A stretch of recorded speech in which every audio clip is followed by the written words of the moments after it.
Good morning and welcome back to Live Without Limits. Your breakthrough starts here. I'm your host, David Ashinsky, and today we're diving into a powerful idea. Excellence is not a singular act, it is a habit, and this mindset shift is one of the most critical elements of achieving lasting success. It's easy to think that success comes from one big moment or a singular achievement, but the truth is that excellence is the sum of the small, consistent actions that we take every day. And in this episode, we'll explore how you can reshape your thinking, understand the path to excellence that isn't about isolated acts or brilliance, but about the repeated discipline sections that you take for over time. So let's get into it. Now, we're talking about excellence. And let me also say that your behavior pattern determines what is excellence for you. Because if you're very outgoing, your idea of excellence is very different from someone who's an introvert. And how we were raised, the things that we look at, how we define ourselves, always is determined by our environment, because it plays a very important part in who we are and how we look at things in our lives. Defining excellence and what it means to you. When we think of excellence, many of us picture a high point, a trophy, an award, a moment of recognition. But the most successful individuals in the world don't wait for a single moment to shine. They focus on building their excellence every day. Think of the Olympic athletes. They don't just practice when it's time for the games. They spend hours day after day perfecting their technique, improving their stamina, and pushing through mental barriers. It's not a one-time act of excellence. It's a lifestyle, a routine, a commitment to mastery. So what does excellence mean to you? Are you waiting for a moment to show off your abilities, or are you creating a pattern of excellence in everything you do?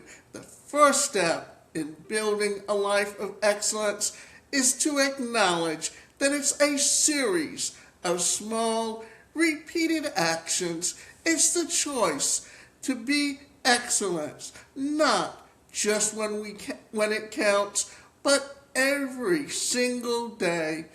Now, in your life, you could either be a perfectionist where you redo things and redo things and redo things until it fits what you look as being excellent. But for an athlete, think about that baseball player. What gets them to their top form? And as they age, that's why you see so many of these athletes as young teenagers getting drafted into, whether it's baseball or football or even soccer, when they're very young. Simple reason, because as you age, your body slows down, your your reaction time slows down, and the only way to keep things to that point where you're at your top form is to constantly practice. Think about that Olympic athlete. When the games start, if they know they're going to be going to the next games, they immediately start training. You will see them having coaches work with them constantly being on the track. Now today, what they do is they get sponsors. Usually it can be, especially depending on their age, they can be working at a college or a big university and being assistant coaches.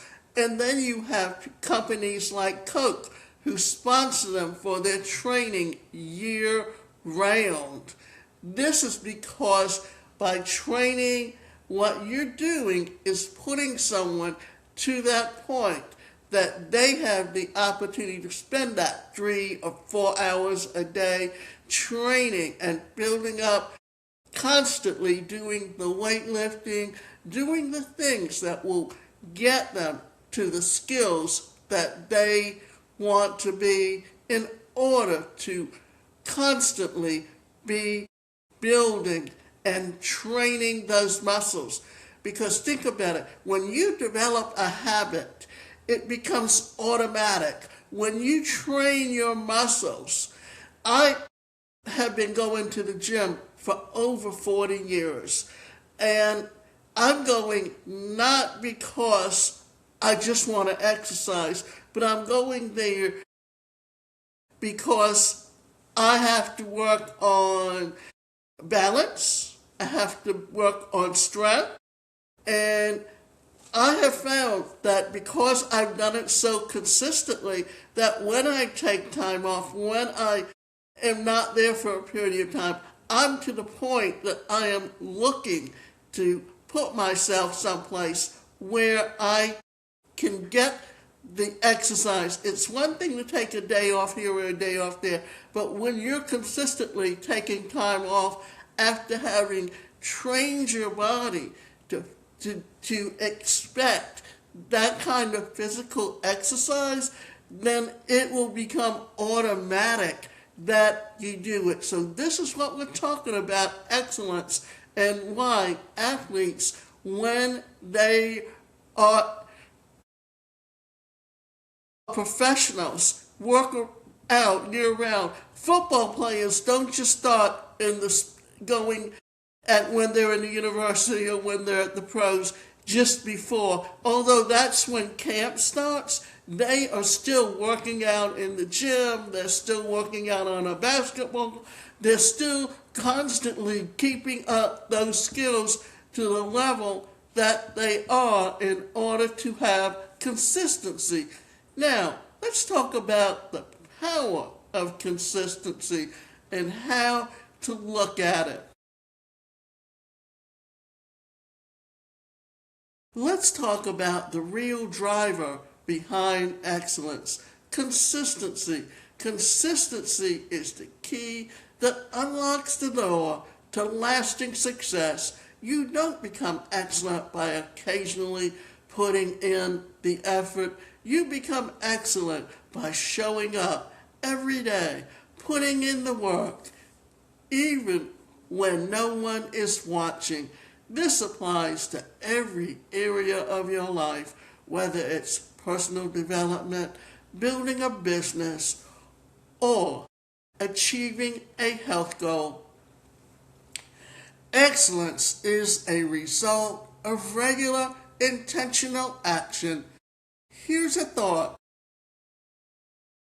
If you practice something for just 30 minutes a day, whether it's reading, writing, or exercising, learning a new skill, imagine how much you can grow over the course of a year. These small, seemingly insignificant efforts compound into significant transformation over time. And here's the key: staying consistent even when progress isn't immediate, visible. Trust the process. Your actions today may seem small, but each step you take builds momentum that can lead to extraordinary results.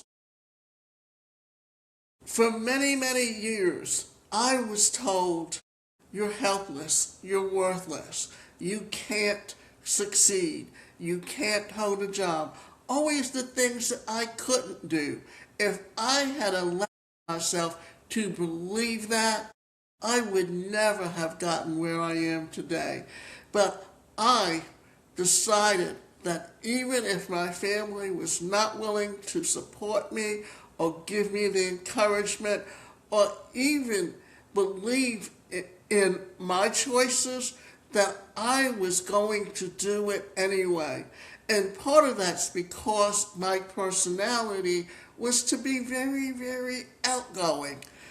And we we don't realize just how important that is, because personality, you can, and I use the disc as opposed to the Myers-Briggs or the colors, but in the disc it's the D, the I, the S, and the C.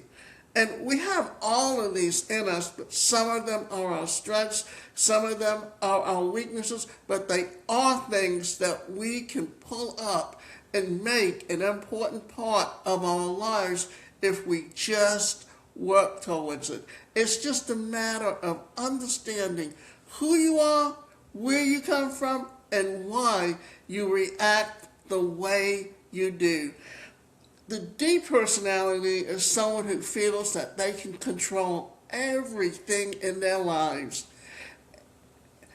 And the I is the interpersonal skills. It's the ability to talk to strangers, the ability to interact with people, the ability to do things that we may feel scared about. And then there's the S personality, or the steadiness personality, and that's the person who, when they work for a company, they will read the manual from cover to cover, and they will literally do things in a way to follow the the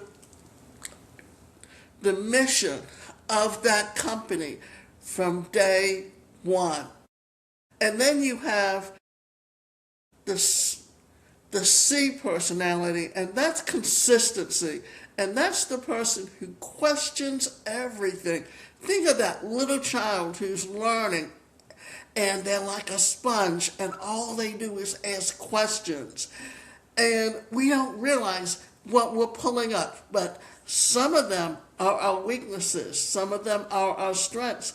That's why we tend to be attracted to people who are totally opposite to us, because it's a way of complementing each other, and together as a team you work towards making your goals exactly what they should be so that you can achieve them.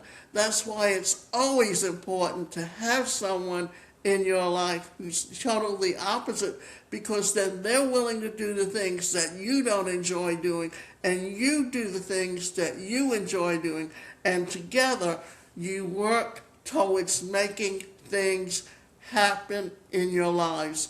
Understanding that, understanding how we work together as a team, how we help each other, determines and helps you get and create that excellence in your life. Overcoming the need for instant gratification. In our fast-paced world, we often expect immediate results, but excellence doesn't work that way. It requires patience. It requires you to stay in the course even when things get tough and the rewards feel far off. So how do we stay motivated when it seems like you're putting in effort without seeing immediate returns? It's about shifting your focus from the outcome to the process rather than looking for a quick win. Ask yourself, what small action can I take today that will bring me closer to my goal? This shift in mindset is essential. When you focus on the process, you find joy in the work itself. You begin to see the value of daily grind, and over time, that grind performs into excellence. Now, we've been talking about personalities, and how these and understanding where your strengths are and why you work as a team. So think about it when if you have a goal of something that you want to achieve, and think about it as a team. And when we talk about the team, you got the creator, you got the advancer, you've got the refiner, you've got the enforcer, and then you also have the facilitator that works across all quadrants, because that creator is the person who has the idea, but they don't know how to get it from being the idea to actually explaining it. And that's why you have your other team members that help you put it all together. And you can come out with the full idea, then that advancer will take it and look at it and refine it. Then he gives it to the refiner, and that person tweaks it even more. And once it's all in the right concept and working together and knowing what you want to do, then that enforcer and that facilitator work together. But that facilitator can help you know when it needs to go back to the advancer, when it needs to go back to the creator. And it's the idea is to bring you together as a team to help you take that germ of an idea and make it a full-blown way of doing things. Now, one of the things that I've learned to incorporate into my business is utilizing artificial intelligence. And for me, my business has always been Career Performance Institute. But back in the 90s, when I first looked at that when I started my business, the only resource I had was the Small Business Administration or SCORE, but they didn't understand my specific needs, being someone with a disability, and how that brought its own challenges. And then in the 90s, I decided I wanted to start a nonprofit that would serve people with disabilities who wanted to become entrepreneurs. Why?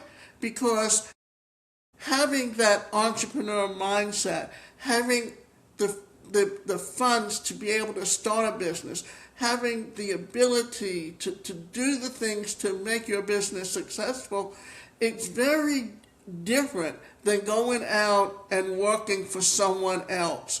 And the fact is that in so many ways, all we ever do is know that we go out and we work for someone else. And rehabilitation services is the financial arm that gives people with disabilities the education. And then they have the employment specialists that will help you find gainful employment. But they don't deal with things from the standpoint of your personality and how and what kind of job fits you best. They're just trying to fit you into a mold that they've satisfied their requirements to help you, but they're not truly there to specifically help you. Because I remember that when I was first went to rehabilitation services and I was in college, they were paying for it, but I had some emotional hang-ups, and because I did not get education that was geared specifically to my needs, because there were no laws that guarantee people with disabilities the right to an education, and I was just mainstream, and teachers did not understand my special needs as someone with a disability. And therefore, I struggled. And then when I could, once I lost my job with the state, I could not find gainful employment. And therefore, my only option was that I knew I had a skill and I had something to give back. So I started my own business and had no family support systems because my mother only wanted me living at home with her, collecting a check for the government that she controlled, and money went to her, and therefore when I no longer had that job, her solution was to be abusive to me. And therefore, for me, I was homeless on several occasions, but because I knew what to do to get myself out of homeless, I would get gainful employment, but they were underskilled, underpaid jobs just to keep a roof over my head. And I struggled to grow my business. The fact of the matter is that once I went online, that I was able to take those skills and really be far more successful, because mobility and having a website allowed me to put up the things that I've been doing. One of the reasons that I started my podcast back in 2006, when it was all in its infancy, was very simple. I needed a media kit and did not have the funds to pay someone to come and videotape me. So by doing an audio, which was if Blog Talk Radio, originally it was just known as internet radio, and it was all put out in a way that it was all audio. There was no video. And once I was able to go online, once you started seeing companies like this or StreamYard or YouTube, then what you started seeing was the terminology changed, and it became much more important to have a podcast. Today, almost everyone, any business person, has to have a podcast. But let's get back to what I'm doing with my website now. That's my headquarters, but my funnels are the way that I will promote it and build up the recognition of what I want to do. So you can see just how technology has helped improve where we are today. Now, let's look at building your own habit of excellence.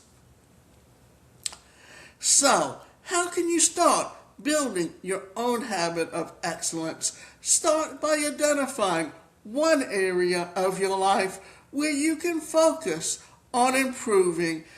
It could be your health, your career, or a personal passion project. Choose something that you care about deeply and commit to showing up every day, even if it's just for a few minutes. Create a routine around this goal. Make it a part of your daily life. Remember, excellence isn't about perfection. It's about progression. It's the willingness to be consistent and to keep going even when the going gets tough. One of the best ways to track your progress is through journaling. Write down your small wins every day. Reflect on what went well and learn from what didn't. Over time, you'll see how you've come along, and you'll feel the momentum building toward your next level of excellence. One of the things that I've done is create some challenges, whether it's a 7-day, a 14-day, a 21-day, or a 30-day challenge. But it's a way to get you to think of what your wins are, what your goals are, how to consistently work towards it, and how to perfect it, whether it's putting together a podcast, whether it's being the best speaker, whether it's starting a business and taking your business from a startup to an actual income that replaces that income from the job. Recognizing all of this helps you get to that point. that helps you begin to believe in how you can succeed. And here's one thing to think about. We want to build momentum. And to build momentum, think about all the habits that you've created over time and how they help you. Because, and the last thing I want to say about it is also your mindset. Because if you believe in yourself, if you believe you have the ability to succeed, you will succeed. And one thing that holds us back, that makes us put the brakes on, is that somewhere in our peers or the people around us that fear seeing us succeed, because then it magnifies the things they haven't achieved in their lives. Well, what they're actually doing is putting themselves into and putting in your head those things that you can't succeed. And therefore, what happens is, because you have a fear of success or a fear of failure, you will put the brakes on before you even achieve a goal, just to prevent yourself from being and prophesying what others have said and told you over time. So when you recognize that, it helps you understand why you react the way you do and how you can make those changes. So as we wrap up today's episode, remember that excellence is not a singular act. It's a choice, a mindset, and most importantly, a habit. It's about showing up every day, doing the work, and trusting the process. The most successful people aren't necessarily the most talented. They're the ones who consistently show up and put in the effort day after day. So what's one thing that you can commit to today that will lead you to excellence? Start small, stay consistent, and in time you'll be amazed at what you've achieved. So, thank you for joining me on today's episode of Live Without Limits. Your breakthrough starts here. I'm your host, David Ashinsky, and I'll see you the next time. And remember, your future self is waiting. Start creating your life that you deserve today. I think what I need to do is kind of finish up and close out with a story of some things that I have done. And I told you I was home, but because I believed in myself and because I knew that if I went back and stayed with my mother, allowed myself to live with her, she will constantly be negative. And a lot of that's because she grew up in a home where it was very negative. And we don't realize that the home we come from influences who we are as an adult. And we have to learn to break those bonds. And if we do not learn how to break those bonds, then what are we doing? We're allowing someone else to tell us what we should achieve. And another thing, a parent often will not let go of their child and program their child for the success that they wanted, as opposed to the success that that individual should be having. Simple reason, they did not achieve their goals in life. So what are they trying to do? They're trying to achieve the goals they wanted through their children. Recognizing this, understanding this, that your goals may be very different from the goals your parents had for themselves. And until you are willing to take control of your life, because if you have a parent, and we often hear about the soccer mom or the helicopter parent, that they are, in certain ways, they have to recognize who their children are and allow their children to grow and think for themselves so that when they're not there, that child can succeed. The problem is you've got a parent that doesn't know how to let go, doesn't know how to allow to let their child grow to be who they want to be. So if you live in that type of environment, sometimes you literally have to break away from them in order to be successful on your own.